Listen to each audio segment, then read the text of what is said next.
Good morning my dear students. आज की इस क्लास में हमको बेटा कक्षा 12 के हिंदी के महत्वपूर्ण 50 क्वेश्चनों को देखना है, जो कि इस साल आपके बोर्ड पेपर में आने के सबसे ज़्यादा चांस है। आप बस इन 50 क्वेश्चनों को तैयार कर लीजिए। वेरी मोस्ट इम्पॉर्टेंट ये जितने भी क्वेश्चन मैं आपके लिए लाया हूँ बेटे, 2019 से लेकर 2024 तक के सेटों में जितने भी क्वेश्चन आपसे अब तक पूछे गए हैं, मैं उन्हीं क्वेश्चनों को इसमें लेके आया हूँ। अगर आप इतने क्वेश्चनों को तैयार कर ले रहे हैं तो आज के पेपर में आने वाले कोई भी बहुविकल्पी क्वेश्चन इन 50 क्वेश्चनों के बाहर से नहीं होगा। हम लोग बात करते हैं क्वेश्चन नंबर 1 से, किसमें क्या पूछ रहा है और किस तरह से किसका आंसर देंगे, देखते हैं बेटा। पहला क्वेश्चन कह रहा है आपसे बेटा, आचरण की सभ्यता निबंध के लेखक हैं रामचंद्र शुक्ल, अध्यापक पूर्ण सिंह, महावीर प्रसाद, संपूर्णानंद। तो याद रखना बेटा, आचरण की सभ्यता पहले का ऑप्शन नंबर बी करेक्ट हो जाएगा, अध्यापक पूर्ण सिंह। आचरण की सभ्यता के लेखक कौन है बेटा? अध्यापक पूर्ण सिंह है। क्वेश्चन नंबर 2, हिंदी नई चाल में ढली यह कथन किस लेखक का है? हिंदी नई चाल में ढली यह कथन किस लेखक का है? बाणकृष्ण भट्ट, भारतेंदु हरिश्चंद्र, बद्री नारायण चौधरी प्रेमघन या महावीर प्रसाद द्विवेदी। तो ये कथन है बेटा भारतेंदु हरिश्चंद्र का, तो ऑप्शन नंबर बी करेक्ट हो जाएगा दूसरे का। हम लोग चलते हैं क्वेश्चन नंबर 3 में। क्वेश्चन नंबर 3 आपसे क्या कह रहा है बेटा? कलम का सिपाही के रचनाकार है प्रेमचंद, यशपाल, अमृत राय, जैनेन्द्र। तो याद रखना बेटा, कमल के सिपाही के रचनाकार हैं अमृत राय, तो तीसरे का आपका सी ऑप्शन करेक्ट हो जाएगा। क्वेश्चन नंबर 4 को देखिए क्या कह रहा है। बादल को घिरते देखा है रचना है, बादल को घिरते देखा, यह रचना किसकी है? मुक्तिबोध की, नागार्जुन की, त्रिलोचन की या अज्ञे की? बादल को घिरते देखा है रचना है बेटा नागार्जुन की। किसकी रचना है? नागार्जुन की। चौथे का आपका बी ऑप्शन करेक्ट हो जाएगा। चलते हैं क्वेश्चन नंबर 5 में। क्वेश्चन नंबर 5 देखिए क्या कह रहा है, उसकी बात कर लेते हैं।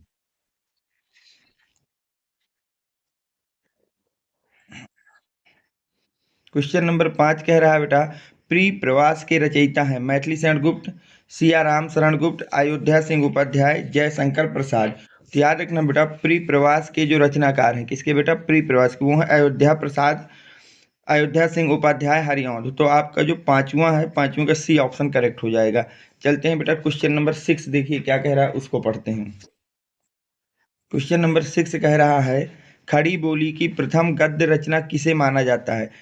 चंद छंद बर वर्णन की महिमा, कायमायनी, प्री प्रवास, रामचरितमानस। तो याद रखना बेटा, खड़ी बोली की प्रथम गद्य रचना हम लोग मानते हैं चंद छंद वर्णन की महिमा, यानी कि 6 का आपका ए नंबर करेक्ट हो जाएगा। चलते हैं क्वेश्चन नंबर बेटा 7 पे। तो देखिए 7 क्या कह रहा है, उसकी बात कर लेते हैं। हिंदी प्रदीप पत्रिका के संपादक हैं, जो हिंदी प्रदीप पत्रिका है इसके संपादक कौन है? प्रताप नारायण मिश्र हैं, बद्री न... सॉरी, बद्री नारायण चौधरी प्रेमगन है, बाल कृष्ण भट्ट है, भारतेंदु हरिश्चंद्र है। तो याद रखना बेटा, हिंदी प्रदीप पत्रिका के संपादक हैं बाल कृष्ण भट्ट। कौन है बेटा? बाल कृष्ण भट्ट। तो 7वें का सी ऑप्शन हमारा करेक्ट हो जाएगा। क्वेश्चन नंबर 8 की बात करते हैं। बाबू गुलाब राय की आत्मकथा, बाबू गुलाब राय की आत्मकथा कौन सी है? कुछ आप बीती, कुछ जग बीती, मेरा प्रवाह, मेरी असफलताएं, अपनी खबर। तो याद रखना बेटा, बाबू गुलाब राय की आत्मकथा है मेरी असफलताएं। तो 8वें का भी आपका कौन सा ऑप्शन करेक्ट हो जाएगा? सी ऑप्शन करेक्ट हो जाएगा। क्वेश्चन नंबर 9 की बात करते हैं बेटा हम लोग की। क्वेश्चन नंबर 9 क्या कह रहा है? अतीत के चलचित्र किस विधा की रचना है? अतीत के चलचित्र जो है वो किस विधा की रचना है? जीवनी है, संस्मरण है, निबंध है या कहानी? तो याद रखना बेटा, अतीत के चलचित्र आपका एक संस्मरण है। आपका क्या है बेटा? संस्मरण है। तो ऑप्शन नंबर आपका बी करेक्ट हो जाएगा। क्वेश्चन नंबर 10 की बात करते हैं, क्या कह रहा है? जीवन और दर्शन के रचनाकार हैं, जीवन और दर्शन के रचनाकार कौन है? महावीर प्रसाद द्विवेदी, राय कृष्ण दास या डॉक्टर संपूर्णानंद या राम वृक्ष बेनीपुरी। तो याद रखना बेटा, 10वां क्वेश्चन, जीवन और दर्शन के रचनाकार है महावीर प्रसाद द्विवेदी। तो ऑप्शन नंबर ए करेक्ट हो जाएगा। चलते हैं क्वेश्चन नंबर 11 पे कि क्वेश्चन नंबर 11 क्या कह रहा है? हरी घास पर क्षण भर के रचनाकार हैं, हरी घास पर क्षण भर के रचनाकार कौन है? भवानी प्रसाद मिश्र, बालकृष्ण शर्मा या नवीन, अज्ञे, नागार्जुन। तो हरी घास पर क्षण भर के रचनाकार हैं अज्ञे। तो 11 का सी ऑप्शन करेक्ट हो जाएगा। चलते हैं बेटा क्वेश्चन नंबर 12 क्या कह रहा है। हरि औध जी की कृति नहीं है, हरि औध जी की कृति कौन सी नहीं है? चुभते, चौभते, प्रिप्रवास, चित्राधारा, वैदेही वनवास। तो 12 में याद रखना बेटा, हरिओंद जी की कृति कौन सी नहीं है? चित्राधार। और चित्राधार किसकी रचना है बेटा? जयशंकर प्रसाद की है। किसकी बेटा? जयशंकर प्रसाद की है। तो ऑप्शन नंबर आपका सी करेक्ट हो जाएगा।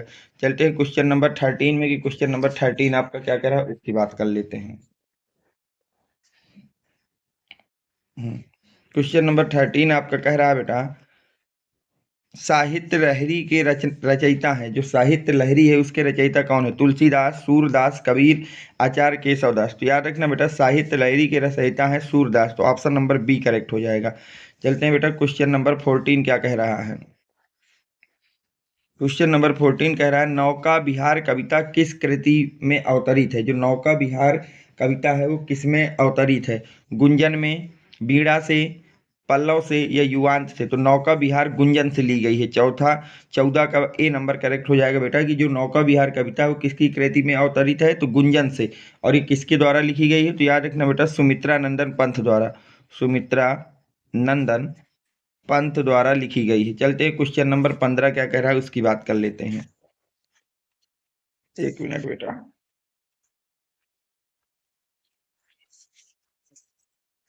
क्वेश्चन नंबर 15, दूसरे सप्तक के कवि हैं। दूसरे सप्तक के कवि कौन हैं? रामविलास शर्मा, गिरजा कुमार माथुर, केदारनाथ, भवानी प्रसाद मिश्र। तो दूसरे सप्तक के कवि कौन है बेटा? भवानी प्रसाद मिश्र हैं। तो 15 का आपका डी ऑप्शन करेक्ट हो जाएगा। देखिए, सप्तक क्या था? 7 कवियों का समूह था। सप्तक क्या था बेटा? 7 कवियों का समूह था। और अगर मैं दूसरे सप्तक की बात करूं, दूसरा सप्तक, ध्यान से सुन लीजिएगा, काफी इंपॉर्टेंट क्वेश्चन है बेटा। तो दूसरे सप्तक में कौन कौन से कवि थे? कवि थे बेटा भवानी प्रसाद मिश्र, भवानी प्रसाद मिश्र पहले कवि। दूसरे थे बेटा इसमें शकुंतला माथुर। तीसरी कवि थे बेटा इसमें हरि नारायण व्यास, हरि नारायण, हरि नारायण व्यास।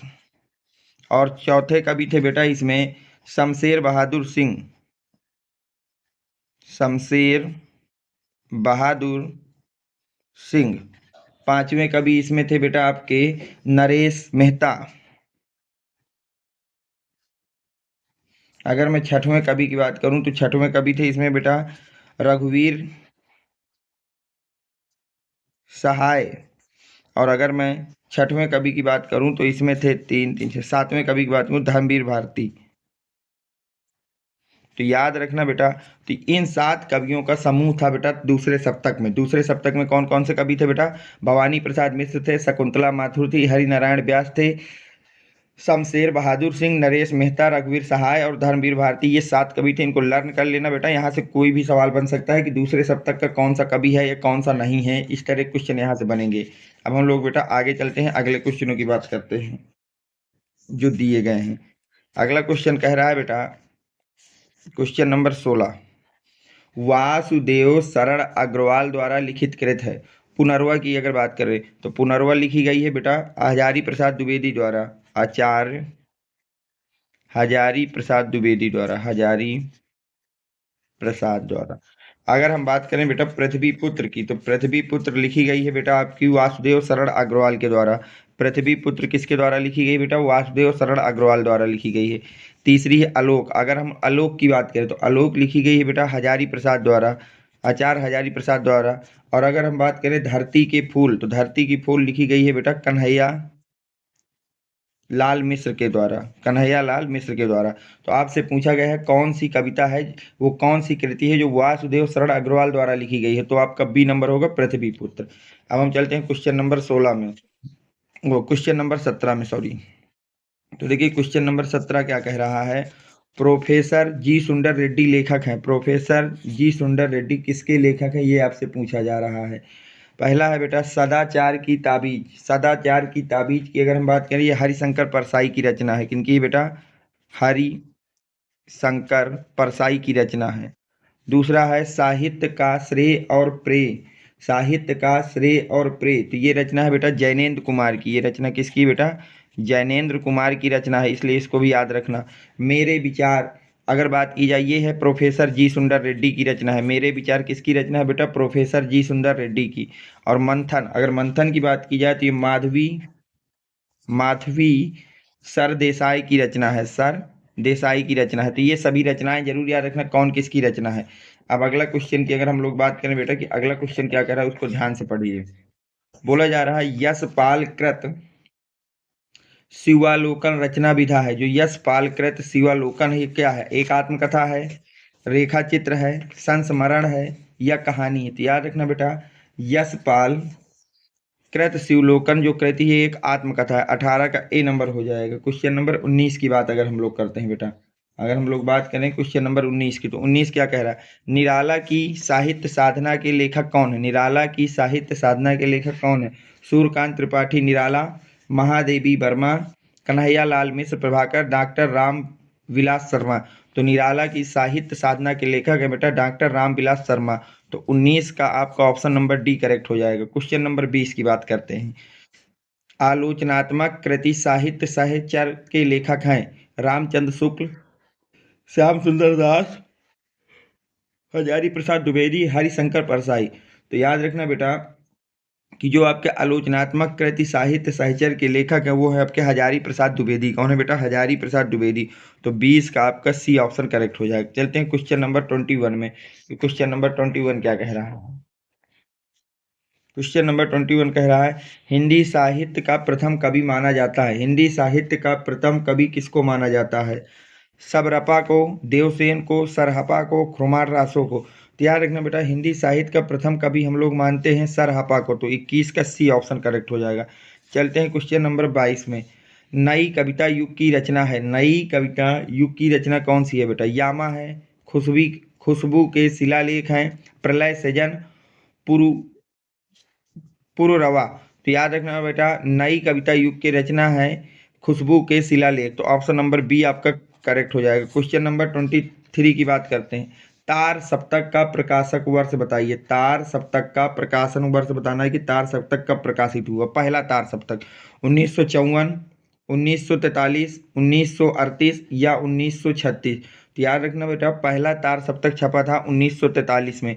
तो पहला तार सप्तक कब छपा था? 1943 में। तो ऑप्शन नंबर बी आपका करेक्ट हो जाएगा। नेक्स्ट क्वेश्चन, भारतेंदु हरिश्चंद्र द्वारा प्रकाशित पत्रिका है सरस्वती। अगर हम लोग बात करें सरस्वती, सरस्वती किसके द्वारा लिखी गई बेटा? महावीर प्रसाद के द्वारा।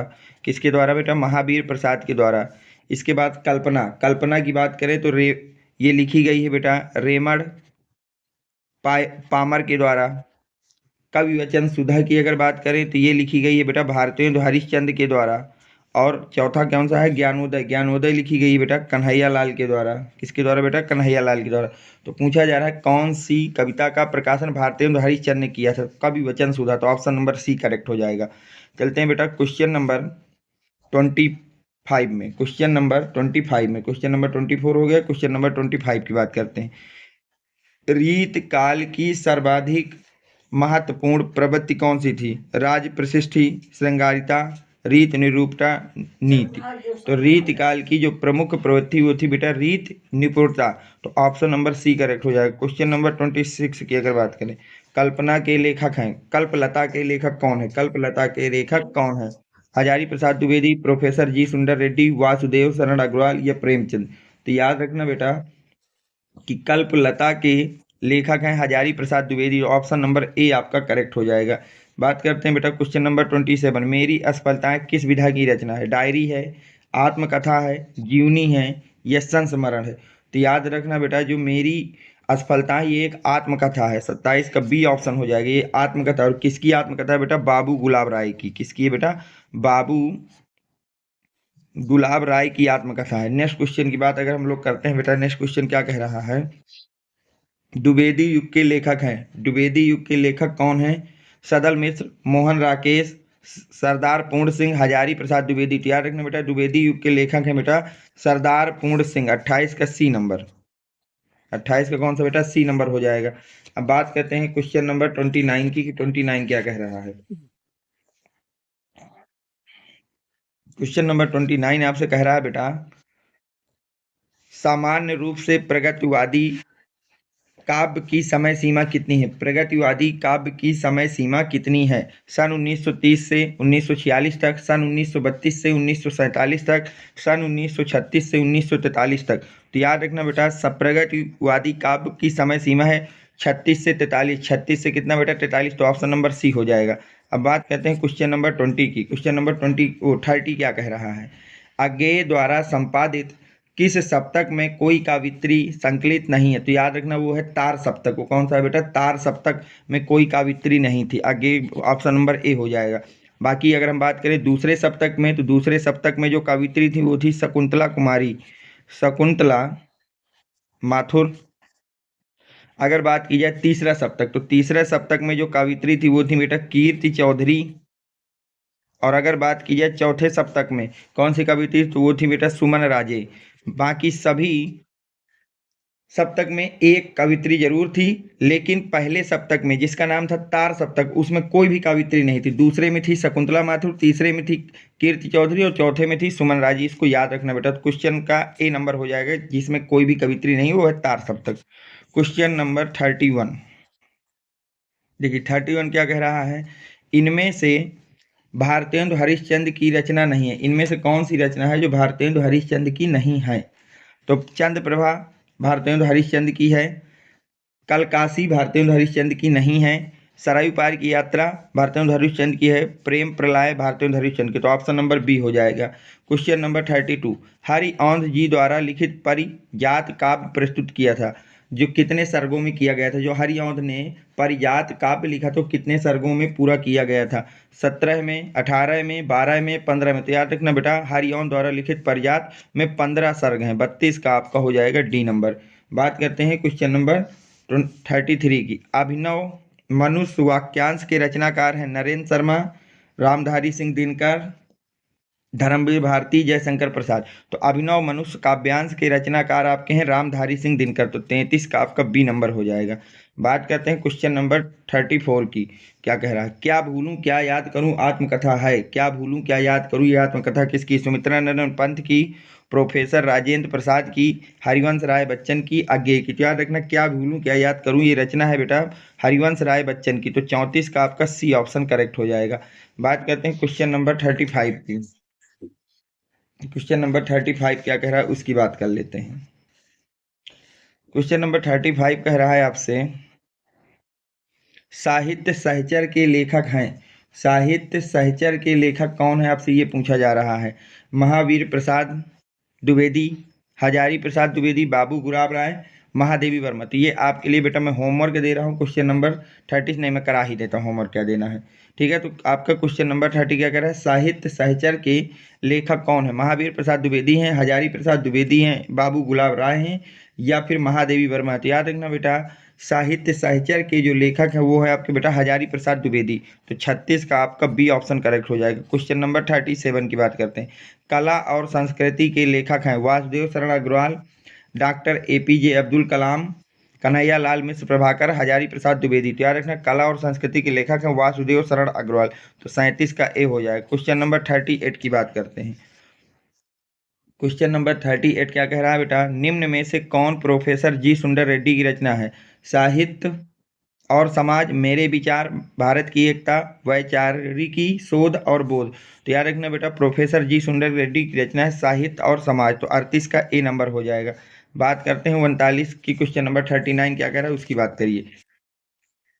क्वेश्चन नंबर 39 कह रहा है, जैसे उनके दिन फिरे, जैसे उनके दिन फिरे निम्न में से किसकी कहानी संग्रह?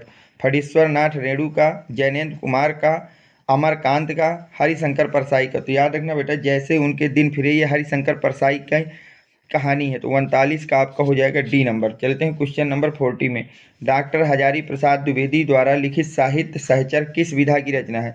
जो साहित्य सहचर है जिसको लिखा है महावीर प्रसाद द्विवेदी ने, वो किसकी रचना है बेटा? वो क्या है?